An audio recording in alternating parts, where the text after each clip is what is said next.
Hi all. I think what I'm going through right now, I saw a video on it. I'm kind of going through existential crisis, and that's sort of like where you question your existence, why you're alive, where you're going. You're afraid of death all the time, and I've just been reminiscing. I have nightmares every night, vivid nightmares every night, and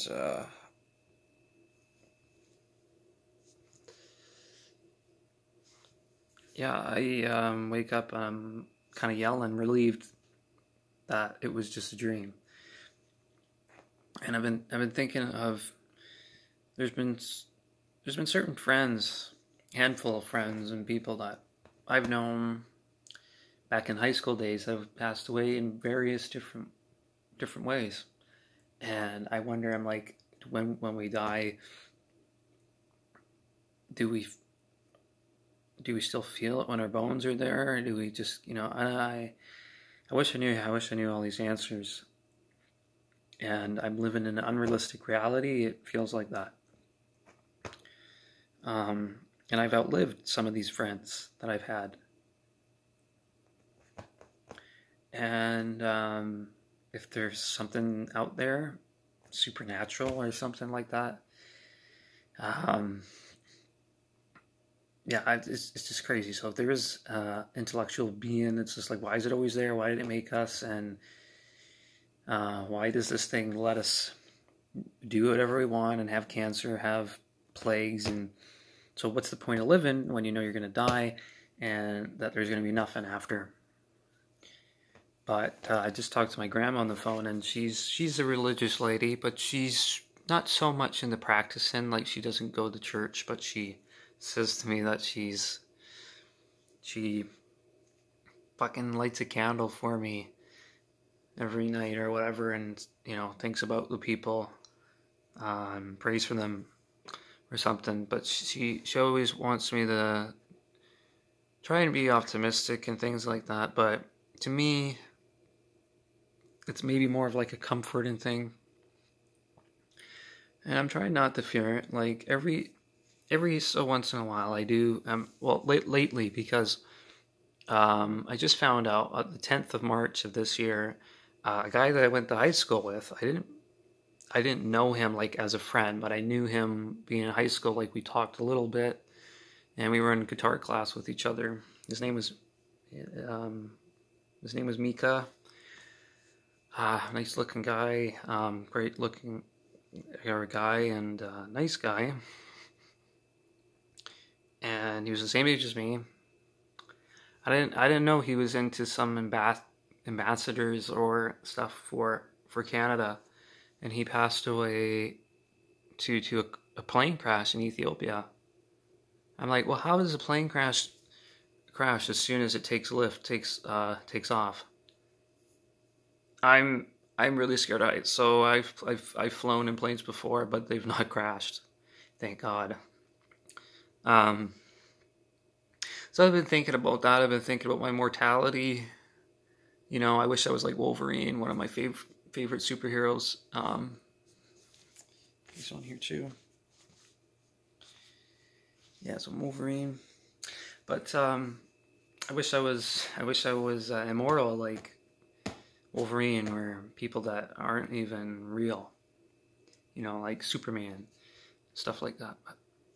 But you have to realize that we are mortals and things don't last forever.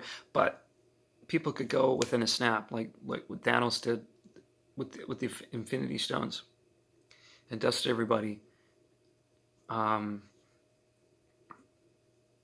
Accidents can happen. We can all go within, just the flick of a switch. So,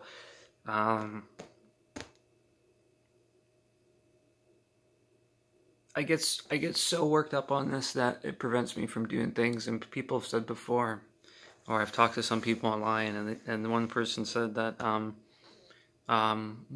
really worrying about that, the whole unknown regions, kind of, well, it prevents you from living the life. But then what's after that? What is this life, and why is this life worth living? What's this life worth living? And if you're a millennial like me, you're gonna see a bunch of people keep passing and going away and dying as time goes on. And I wonder why I'm still here half the time. I'm 23. I've had friends that passed away when they're 18 or 14. So, yeah. So, this year coming up, I would be 10 years older than one of my friends that passed away. It screws with me, but it's not that I'm just thinking about the negative zones or like being like the dark side and thinking about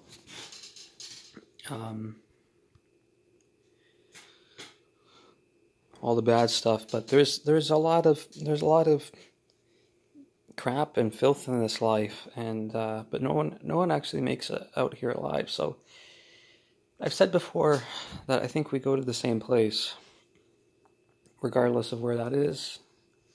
But my grandma had said that she believes that, in her way, I'm not religious at all, but she'd said that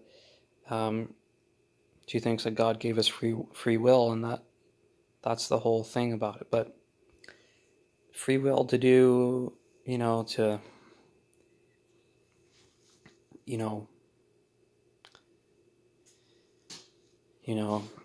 shoot clubs and mosques and all these different things, and molest kids and all these different things. It's insanity. I'm not perfect by any means. I've done some pretty horrendous things, and all because of it just keeps going down from abuse into abuse.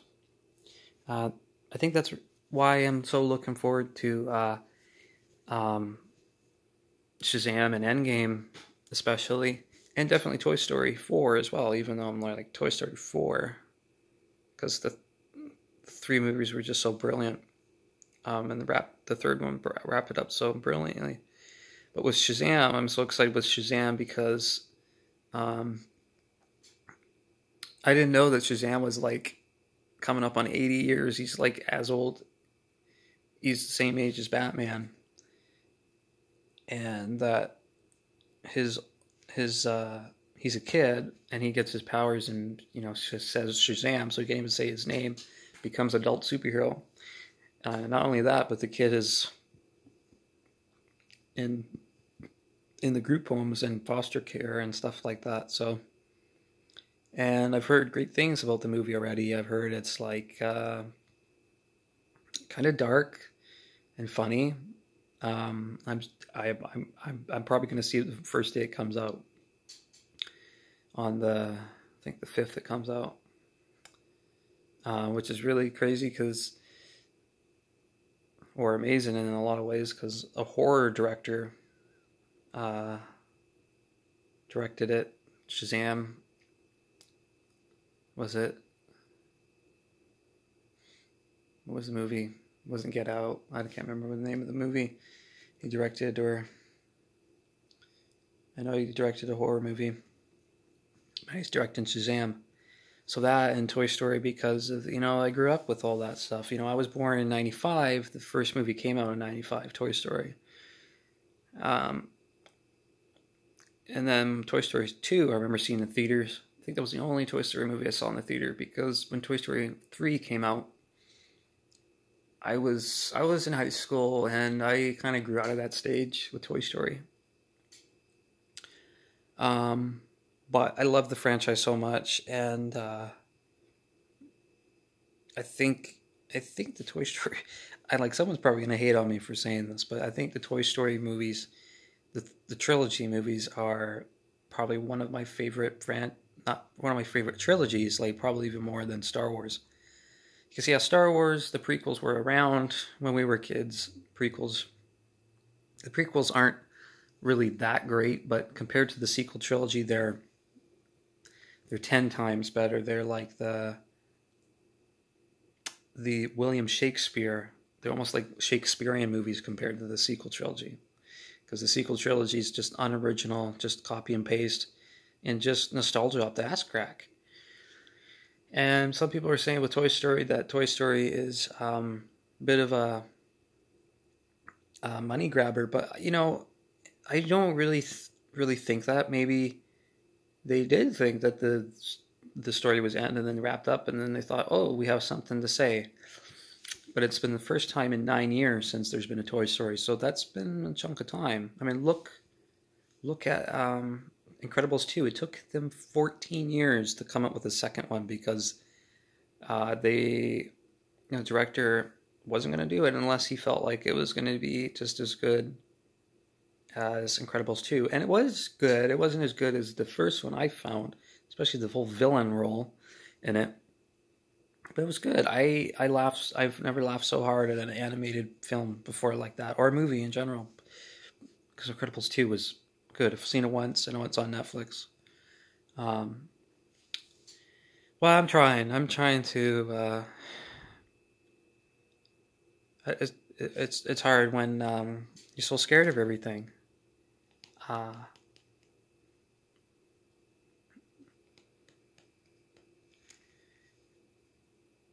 And when no one really wants to be around you. Like, when I was in my band once before, I was going to write a song called What Is It Like to Die? Because I was even scared of what it was like to die in high school, too. I needed to talk to counselors about it and ladies at hospice to know their insight of the process of one dying and stuff like that. Maybe I needed to go so far as to talk to a medium. And, you know, I mentioned to my grandma just not that long ago, I'm like, well, I've outlived some of my friends. I'm like, why am I here? She's like, well, because your course is not over. You're still going on. So, but anybody could go. Accidents can happen, you know, plane crash, hit by a car, longboarding, for example, or bike incident, or someone could go shoot you in a mosque. You know, people say that people don't kill people unless there's a connection, they know them, or you're a drug cartel or more angels type of person, you know. But I really beg to differ on that, because there's a lot of people, I mean, just look like the people that get shot up in clubs and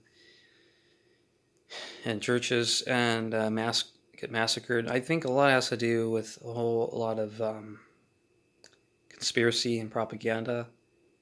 And unnecessary war that's happening still in Afghanistan and so many other countries. It just, I know, I get in this whole thing, but I'm 23. My heart is still pumping as of now, right now.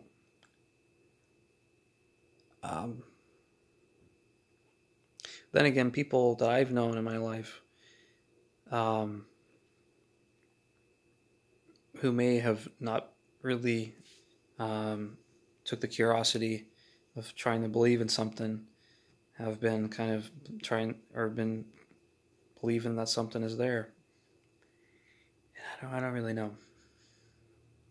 I thought I'd get this out here, and I'm going through a little bit of a situation of existential crisis, or whatever you name it. And I'm going through an existential crisis, and I don't know what to do, what to believe with everything, especially when no one wants me. And I just don't know what to do. I don't know if we're on this realm of illusion, but I thought I'd just get that out there. Anyways, guys, hopefully this video was worthwhile.